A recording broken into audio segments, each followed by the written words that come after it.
Hello, everyone. Let's just straight away jump to the next panel. I have my panelists here. They'll be talking about corporate innovation 2.0, about partnerships and collaborations. So I'll not, take much of time. I'll hand it over to you, Ajay, to introduce the fellow panelist.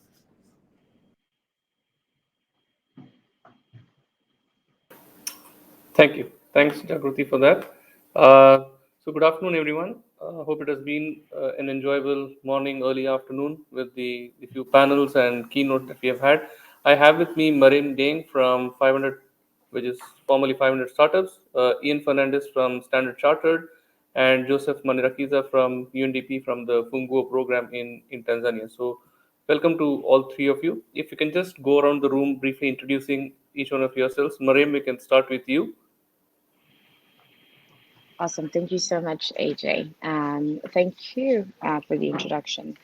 And good morning and afternoon, everyone, depending on where you guys are. So, as AJ just mentioned, my name is Mareme. I am the lead for global innovation strategy at 500. I'm overseeing our work being done at the ecosystem level in EMEA, so Europe, Middle East, and Africa, and particularly making sure that both from an investment perspective as well as an ecosystem development aspect, we are nurturing emerging ecosystems that have the high potential of producing very high performing startups. Thanks, Marem. Ian, if you can introduce yourself. Thanks, Ajay, and welcome to the other panelists as well. I'm Ian, look after strategy and projects for Standard Chartered Bank across Africa and Middle East. We're present in 25 countries across this region, and Africa for us is surely one of the faster, if not one of the fastest growing across our footprint of emerging markets. So we're glad to be here. Thank you. Joseph, you can introduce yourself. Perfect. Thanks, Ajay. This is Joseph from UNDP Tanzania. I lead a new program called Funguo Innovation Program. It's taking over from the former Human Development Innovation Fund. And what we basically do is three things. We're trying to enable startups getting access to financing, whether it's a commercial investment or impact investment, by supporting them through the a curve where they are not attractive to make them attractive. So that's one part. The second part is working with the innovation service providers like innovation hubs or enablers, lawyers and stuff, so that they can be able to provide services that are relevant to the startups.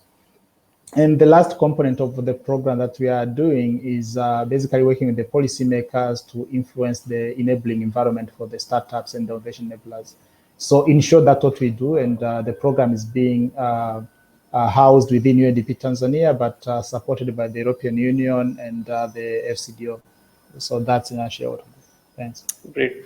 Thanks all three of you. So we have, the topic that we're going to deliberate or talk about is corporate innovation 2.0, and we are going to be speaking about partnerships and collaborations. And it's good to have a mix of someone who is an operator of accelerators and programs. We have an industry leader, and the role that enterprise and corporates play in the enablement of the ecosystem is undoubted. And the third one is an enabler who is on the periphery but playing an active role both from a policy, framework, and financing perspective. All three of them, which are very critical for success of the growth of a startup ecosystem anyway.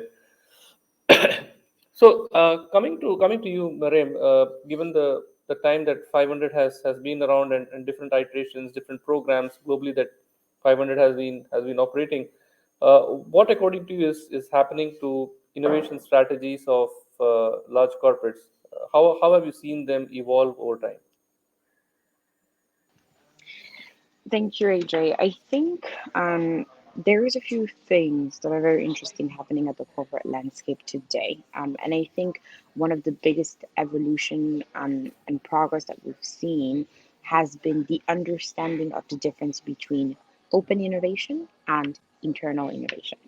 And I remember a couple of years before, those two concepts used tend to be kind of mixed around a lot when it came to what is the role of corporates in supporting open innovation, as well as how can corporates level and leverage innovation in order to satisfy their own business diversification goals.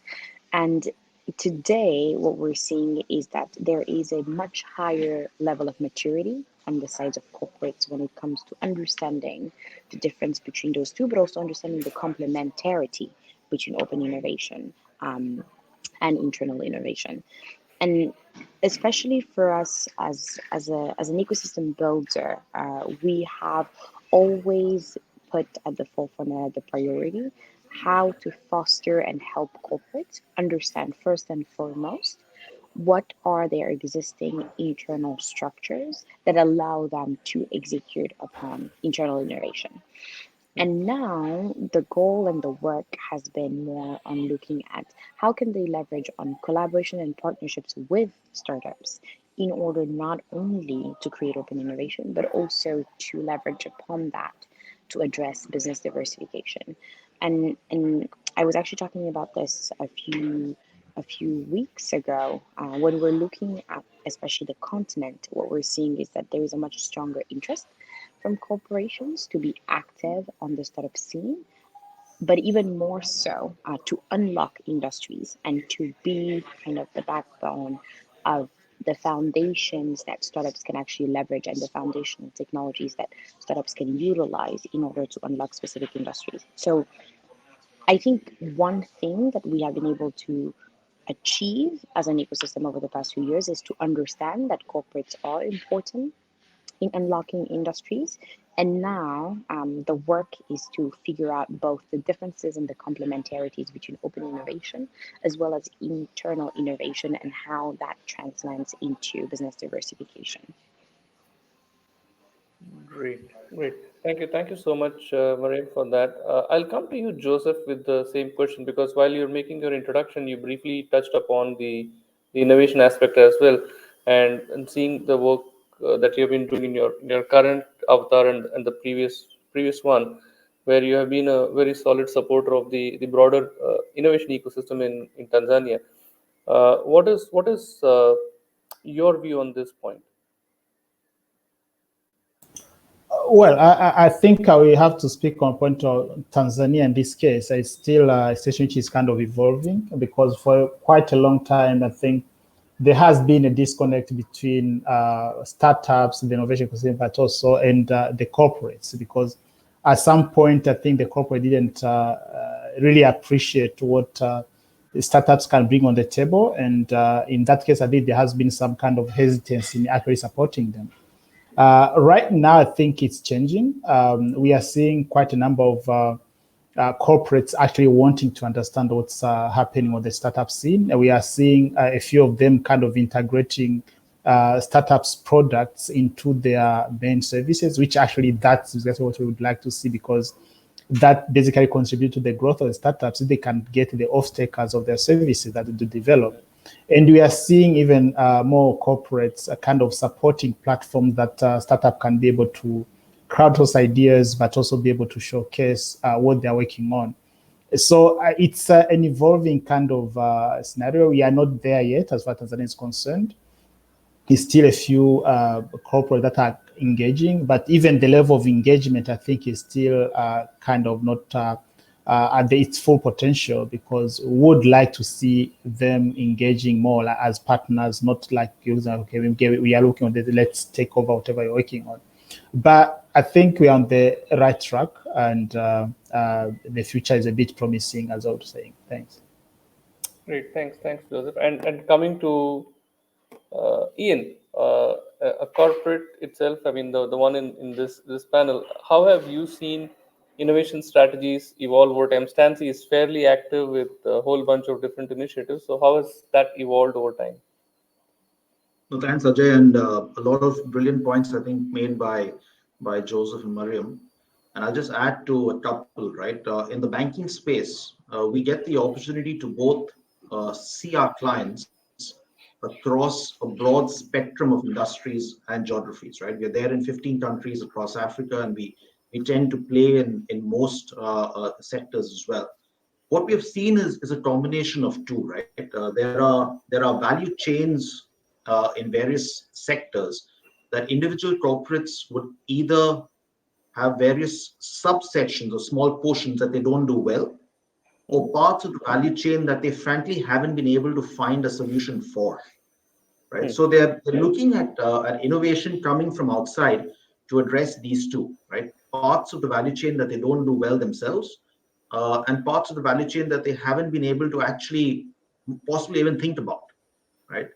What we haven't seen, and that's possibly also a stage of it varies by industry sector as well as the barriers to entry, right? If there are barriers to entry which are either regulation or technology dependent, then in the core of what a corporate does, a larger corporate, you tend to see innovation being slower. Right? And I think that's the space again where startups or early stage ventures should be able to have the maximum impact, right? Where spaces that either don't have that level of attention or don't have that level of competition coming through, right? Within banking, if you look again, you'll see a similar trend line, right? Where fintechs have attacked the spaces that banks have done poorly. Right? Banks have always known to be poor in payments, poor in customer service, poor in integration across partners, and that's a space where fintechs have really come in and been able to prove there's tremendous value. Right? As you move to the core of the industry, core of banking, which is essentially the ability to understand risk and the ability to provide balance sheet for growth, that's a space where the value now starts becoming more interesting. Right? And that's a space where it's more around collaboration rather than about share grabbing.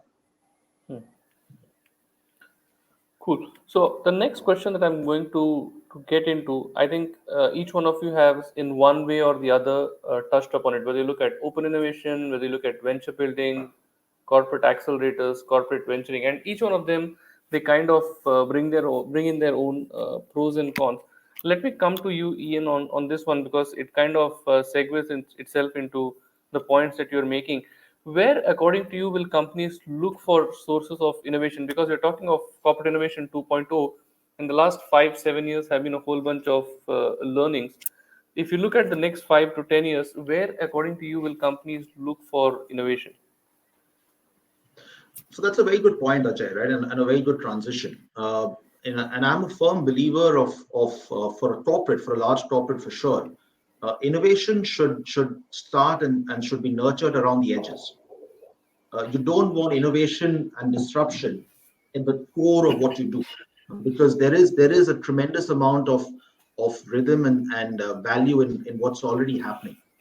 Right? So you want to be able to have innovation, frankly, come in at the spaces of the edges of the organization, spaces that possibly don't have entrenched bureaucracy that stifles innovation.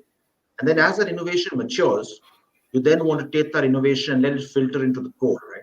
So you have corporates spending and devoting time towards accelerators, towards ventures, towards supporting smaller businesses. And you want those to be able to have a certain level of maturity before you actually expose them to the innards of the organization, because the innards of the organization are bureaucratic, the innards of the organization are process driven, the innards of the organization are not around risk taking, but they're more around continuity, right? So you want to be able to have the edge, really nurture innovation till it reaches a certain level of maturity, and then take it inside. That takes many forms.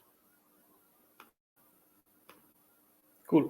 Mareme, if you want to kind of add to that one, for the next 5 years to 10 years, what direction is corporate innovation kind of going to take? Or partners that you probably work with in different markets, what are the feelers that you are getting?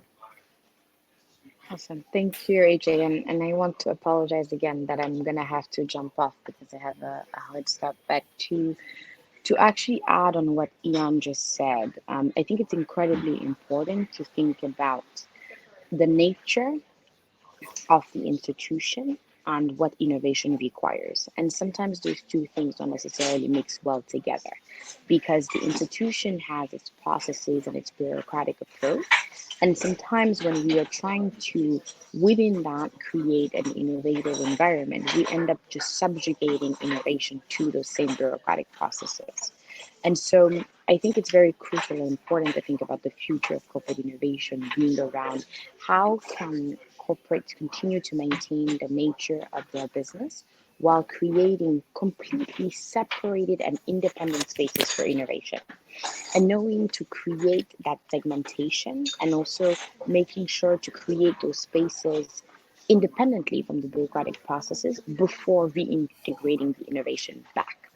Because sometimes when we're trying to create the innovation in the midst of all of that bureaucratic process, what ends up happening is that, again, we're only limiting the scope of what can be generated through those exact same processes. And I really like something that Ian just mentioned about how, at the core of some of these businesses, and especially when we take fintech as an example, the disruption really happened when fintech companies are able to center agility around their customers and their customer experience. And that makes a complete different approach because they are not subjugated to the same initial processes and infrastructures that allow them to do that breakthrough. And so today, I know that there is a very strong movement towards creating more corporate innovation tools, and we see that with our partners all over the world, such as corporate accelerators, CECs, venture building. I would strongly encourage and push the corporations towards doing and creating those tools outside of the scope of their infrastructures, giving those tools autonomy, giving those tools independence from their existing processes before reintegrating the innovation back into their initial structure, because that's only in that kind of separating and segmentation point that disruption happen. Disruption cannot happen within the existing system. It can only happen outside of it. And I know that that's a usually very tough process for corporates to go through, but it's kind of a growth spur that's needed to create that segmentation for innovation to actually happen. And I apologize once again. I would have loved to stay and continue on the conversation. I'm glad to have met Ian and Joseph and hear about the work that they do. And I hope that you all have a great rest of your panel as well. Thank you, Mareme, for that. Joseph, if I can take the same question to you, not just in terms of Tanzania, but also looking at it a little bit more broadly from a UNDP perspective, or what you have been looking at the region, or even in your formal capacity with HDIF, uh, and your interactions with corporates that you would have engaged with. What direction are some of these guys looking at from an innovation perspective?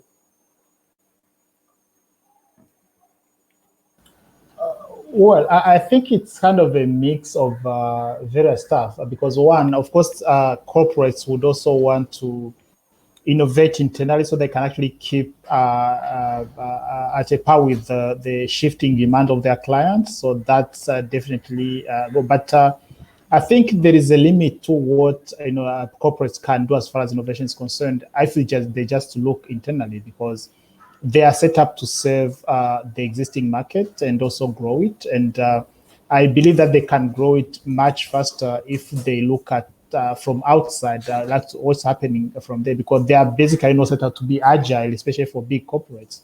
So the only that can be able to complement probably their limitation, their bureaucracy inside, they can actually just to echo what Mareme said, look outside. So that one, I think they are, especially in Tanzania, they are realizing that the speed of innovation is with it's closed. It's not going to go at par with what goes outside because the startups that are innovating are not hindered by any kind of corporate bureaucracy. Though they can try things faster, they can make mistakes and correct them. But as Mareme put it, I mean, sometimes you cannot afford to make mistakes in a more established kind of environment because it's going to affect so many other stuff. So I think the only open option is to actually be able to support innovations outside the corporate kind of walls and then test them out where they're still out and be able to kind of adopt them.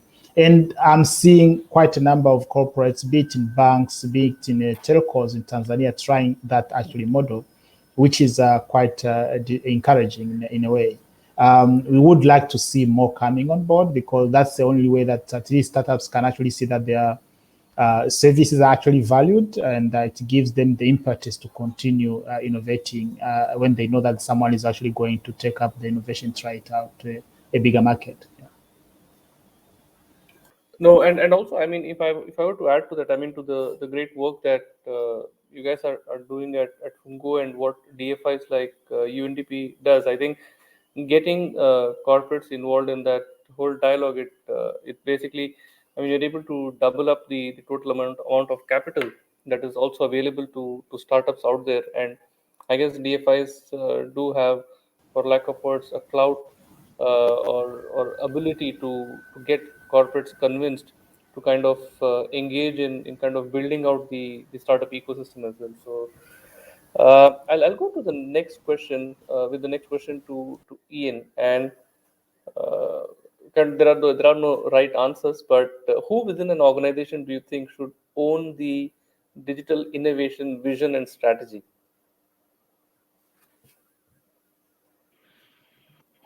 Thanks, Ajay, for that. Innovation and disruption is rarely uh, delivered through a bottom-up process. It happens bottom-up, but it is rarely delivered through a bottom-up process, right? Because as the innovation starts flowing up the organization, it tends to hit a lot of process, and it tends to hit a lot of areas that would not allow that innovation to really mature.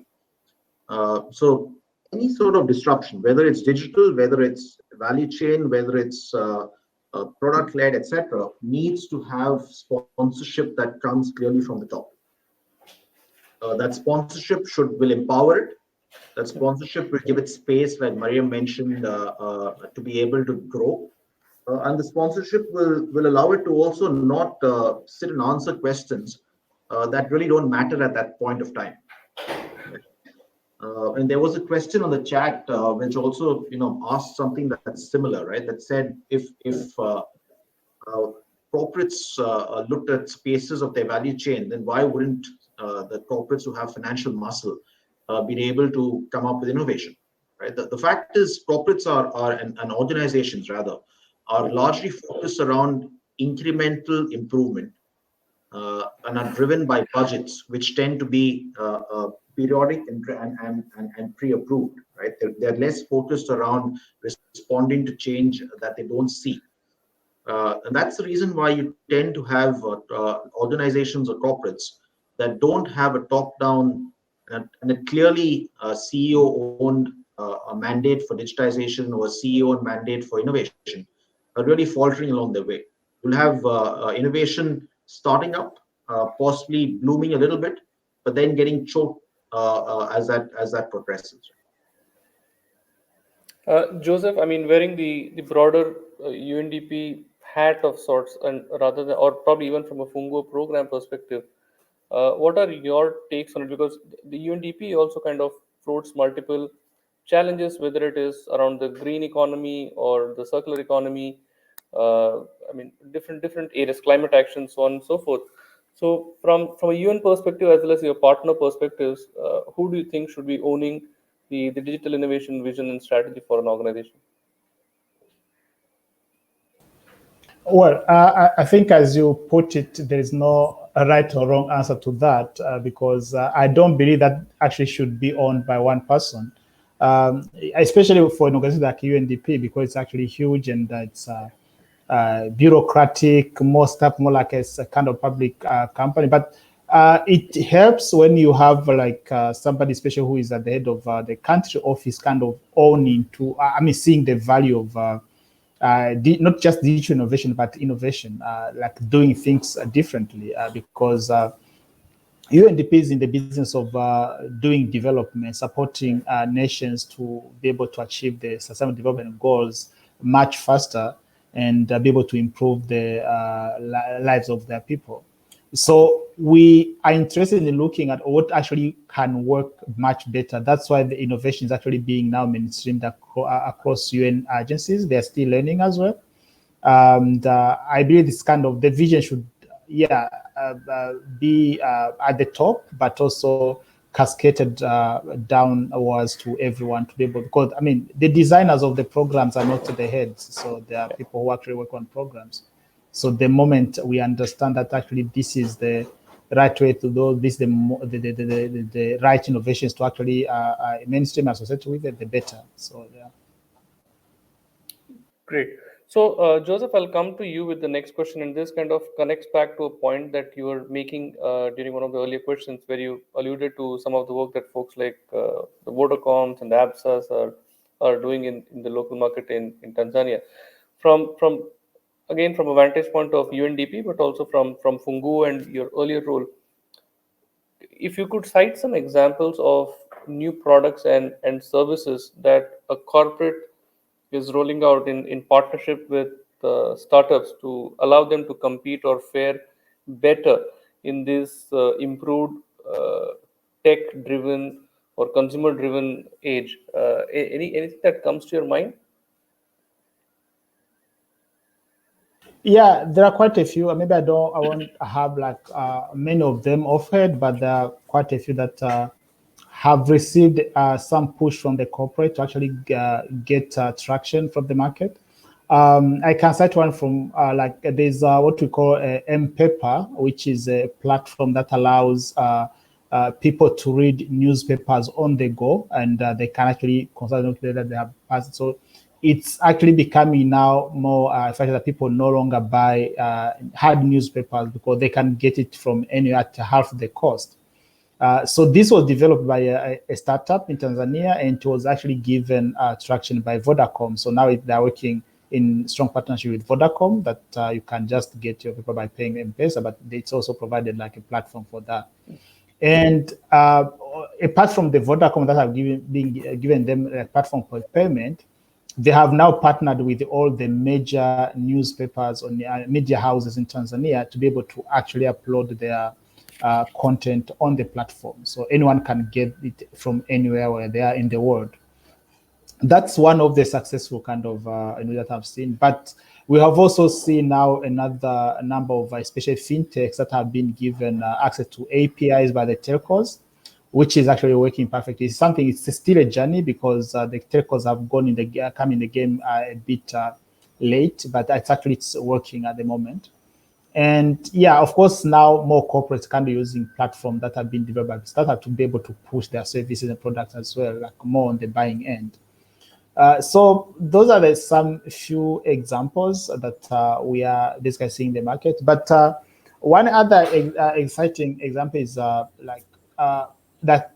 corporates coming into the game, not just as when the products are ready to obtain, but also kind of supporting the development staff. There's one example that Vodacom actually initiated what they call the Vodacom Accelerator together with one local innovation hubs to be able to actually help build those solutions so they can be able to take them later on.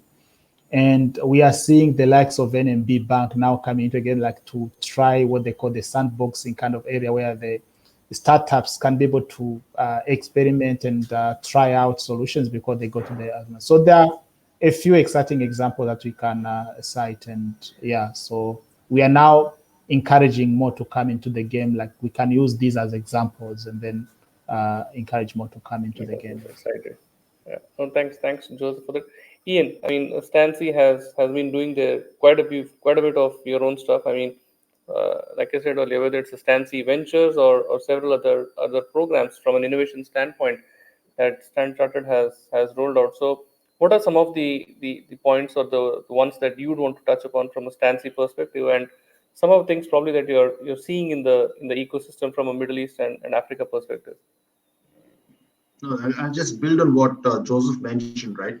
One space where we've seen a lot of innovations come through is on supply chain financing, it's allowing banks to be able to go into parts of the supply chain that they otherwise would not have gone in so willingly, right? The entire space of using an anchor to have information flow going down that supply chain, right down to possibly an MSME, be able to provide financing that need not be based on collateral, that need not require a huge amount of documentation before it reaches a level of support.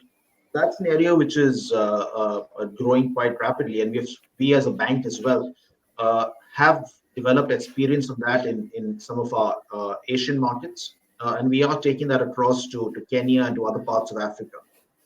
The other space, which is an example, which is the opposite, right, where we're taking examples from Africa into other parts of the world, is a good example is around solar panel financing, right, and using that as a surrogate, as a way to provide small ticket loans to individual businesses or proprietorships and families, and really help them come up the curve, right, to be able to have both the collective support of community, to be able to support lending, to be able to encourage and foster a sense of owning and belongingship.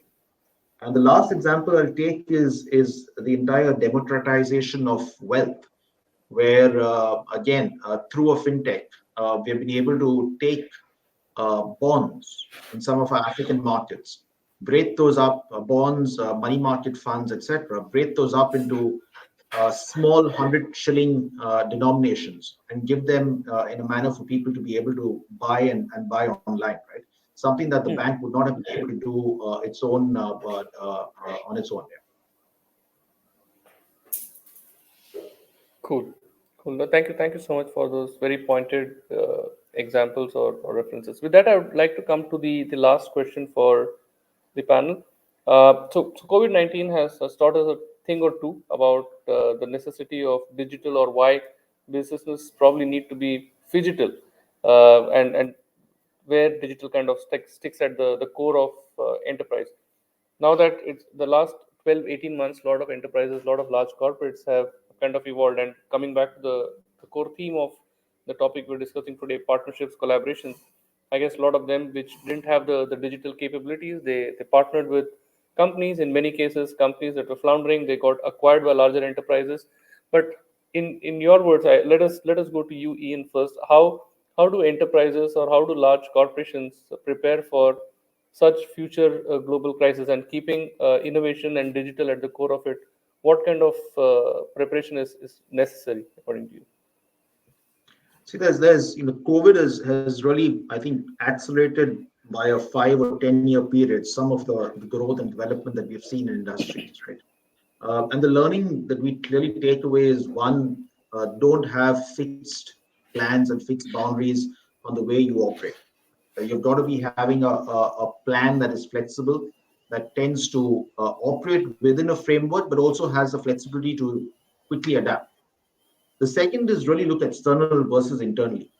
The larger an organization gets, the more it tends to believe in its own infallibility, right? It tends to believe in its own strength, and it's tends to spend more time measuring itself against how it performed last year as against the market, right? Look at the market, look at where innovation is coming, look at where there is areas that are looking relatively innocuous today, but have the potential to be able to grow and develop much faster. So that's a space where finally the lights keep going off. But that's a space where you tend to have most amount of innovation coming through, right? So if COVID has taught us anything, it's around not having a fixed framework that cannot be changed, and secondly, making sure that you spend enough of time, if not most amount of your time, externally focused as opposed to internally. Great. Joseph, closing remarks from you on this one, again on the same point. Yeah, I like to say that if there is anything that we can learn from the COVID pandemic, it's that we should actually get prepared for any eventuality, because when nobody was ready for that kind of disruption, unfortunately, and that's not just in Tanzania, that's not just in Africa, but almost globally. The only difference is that some nations kind of managed to pivot much faster than others.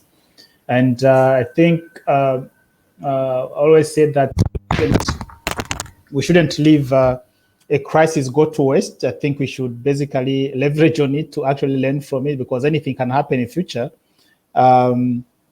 Because there was, especially in Tanzania, there was a total disruption, especially in all kind of services. I mean, development. So when learning gets disrupted, the kids sit at home for 3 months, and you start looking at yourself, what can we do? And you take long to actually pivot to see how we can actually get them engaged digitally.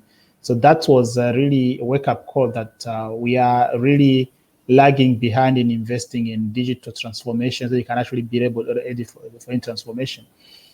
Even corporates, because I mean, we had to work from home, but not many corporates were actually ready for that kind of remote working, because it's not something that we had. I mean, you cannot get used to something that we hadn't seen before, you haven't experienced before.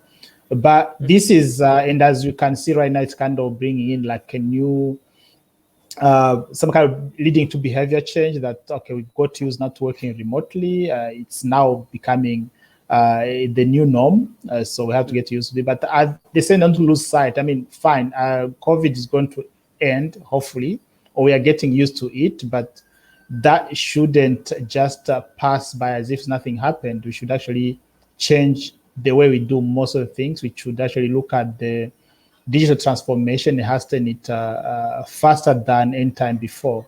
So that's the biggest lesson we can learn from it, and that we cannot take away. That should actually be both the positive side of COVID, as strange as this sounds. Yeah. No, but great that you brought up the point of future of work in one way or the other, because tomorrow we have an interesting conversation that we are having on the same topic, how future of work is going to be driven by data. So that would definitely be an interesting conversation to have. But thank you so much, Ian and Joseph, for being here, taking these questions and bringing your insights. If there is any people in the audience who have a question, either you raise your hands or you can put it out in the chat window, and we can take probably a couple of questions. Okay, so Ajay, there's one question for Ian. So there's Kartike who's asking this question. Ian stated that corporates look for innovation when there are parts of the value chain they aren't effective in.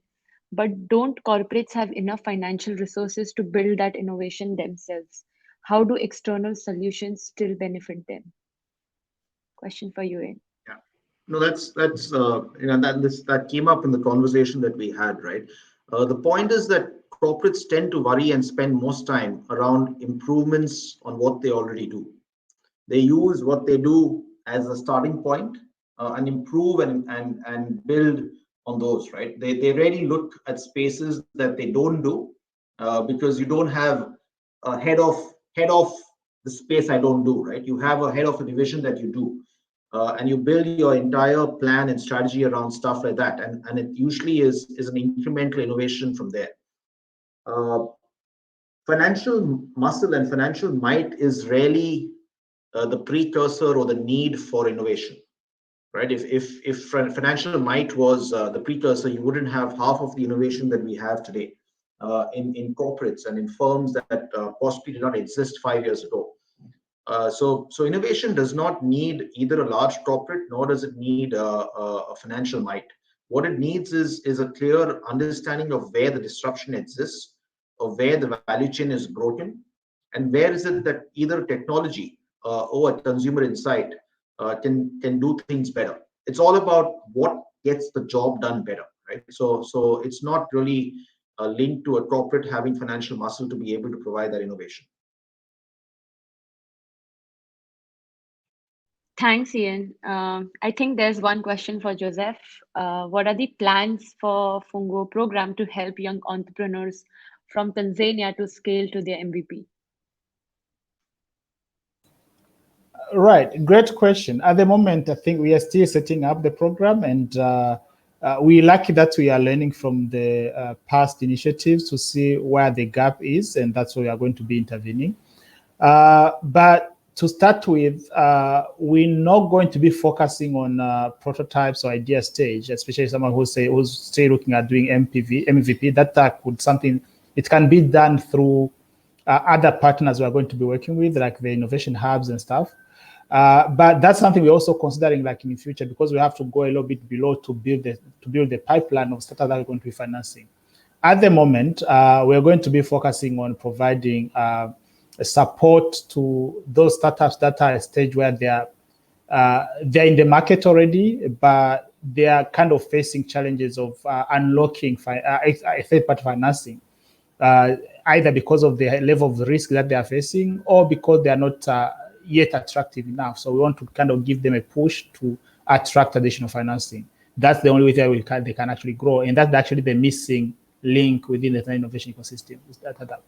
But on the other hand, we also plan to be working with innovation hubs and other innovation enablers to be able to provide the required supporting environment to the startups for them to be able to prosper.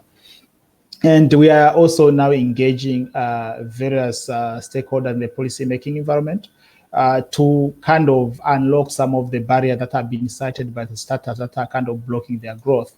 That's why you are hearing a lot of talks about sandboxing. We are engaging the capital market security to kind of come up with additional available platform for fundraising. Those who are looking for small size kind of capital, if they can do it through crowdfunding, for instance, we are supporting that movement. And there are quite a number of players who are coming in place. And so those are the things we are working on. But we're also engaging the wider innovation ecosystem to kind of collect those views and suggestions on how we can work on this. So thanks. Thank you, Joseph. I think there was fair 2 questions for both of them. So thank you so much, Ian, Joseph, and Ajay for the wonderful panel discussion.